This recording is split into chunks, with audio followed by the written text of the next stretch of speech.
La jalousie est un sujet important pour le développement du couple, car elle est la peur de perdre l'être aimé.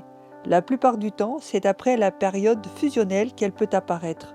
Comme nous l'avons déjà développé, pour ne pas tomber dans un dysfonctionnement, le couple doit aménager des temps où chacun prendra soin de lui, de ses aspirations, de son développement personnel. Mais la jalousie tient l'autre attaché, ne le laissant pas se développer hors du couple. Ainsi, le couple est dans une souffrance à deux versants. D'un côté, l'un est étreint par l'angoisse, de l'autre, la liberté est amputée, la surveillance est pesante. Pourquoi ce manque de confiance en l'autre? Mais ne devrions-nous pas dire pourquoi ce manque de confiance en soi? Oui, car il s'agit bien d'un manque de confiance en soi. Pourquoi croire que l'être aimé ne pourra pas ou ne voudra pas rester avec nous? C'est alors que nous devons nous pencher sur notre histoire personnelle. Qu'avons-nous vécu dans le passé pour suspecter, prédire l'infidélité et l'abandon?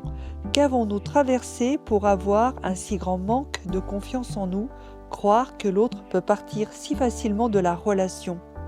Si nous ne sommes pas capables, avec nos propres forces, de faire cesser ce harcèlement, il faut demander de l'être pour pouvoir nous déplacer, afin d'être à une juste distance à l'autre, parce que la jalousie réduit le partenaire à un objet d'amour.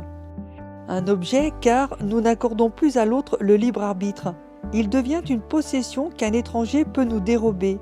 Qu'avons-nous traversé pour réduire l'autre à une chose sans volonté, surveiller ses faits et gestes comme une personne irresponsable et non fiable? La confiance en l'autre se bâtit, mais repose surtout sur l'estime de soi.